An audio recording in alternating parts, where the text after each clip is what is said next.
wielen opnieuw moeten verstaan en vertalen naar een eigen tijdse richtinggevende beginsel.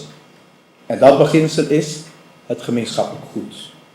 Zoals de Verenigde Staten ooit een morele horizon formuleerde in The Pursuit of Happiness, zo zou het nastreven van het gemeenschappelijk goed het gedeelde richtinggevende beginsel van het koninkrijk kunnen worden.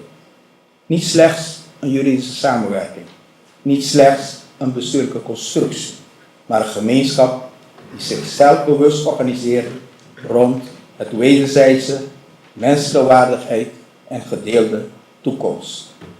Dames en heren, de Amerikaans-Joods filosoof Hannah Arendt beschrijft in haar indrukwekkend werk Between Past and Future iets fascinerends over grote historische omwentelingen.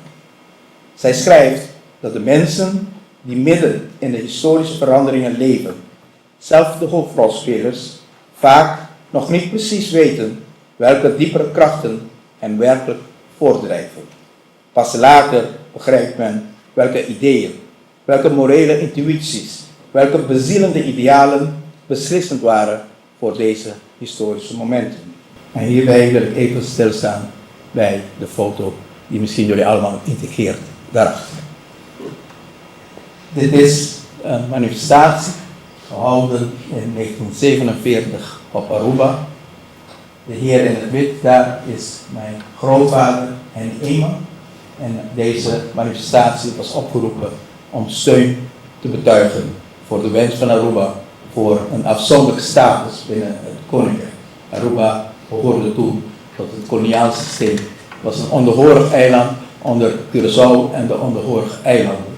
En Aruba wenste een afzonderlijke status waarbij wij een directe band zouden realiseren tussen Aruba en Nederland, los van Curaçao.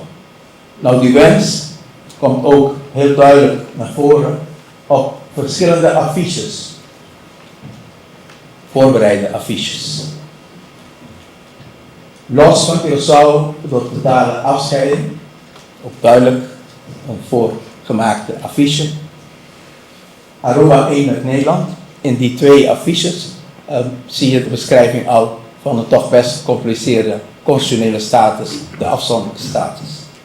Maar, naar mijn gevoel, zegt deze foto ook iets meer. En dat is de drijvende kracht achter de gevoelens van het volk hier aanwezig. En dat is de niet voorbereide affiche waar staat Viva Aruba. Dat zijn de gevoelens die uiteindelijk deze beweging hebben gedragen. En het is mijn overtuiging dat ook binnen ons koninkrijk wij een belangrijke balans moeten zoeken tussen wat de rationele invulling is van onze koninkrijk en wat de emotionele appel is voor de reden waarom wij samen zijn. Dat is ook de stelling die ik vandaag hier wil verdedigen. Misschien bevinden wij ons vandaag opnieuw in zo'n historisch tussenmoment. Ook onze tijd zoekt naar een nieuwe morele horizon. Voor ons is het belangrijk om binnen de realiteiten van onze landen het gevoel te krijgen dat er een reden is voor het voortbestaan van het koninkrijk. A new reason why voor het koninkrijk.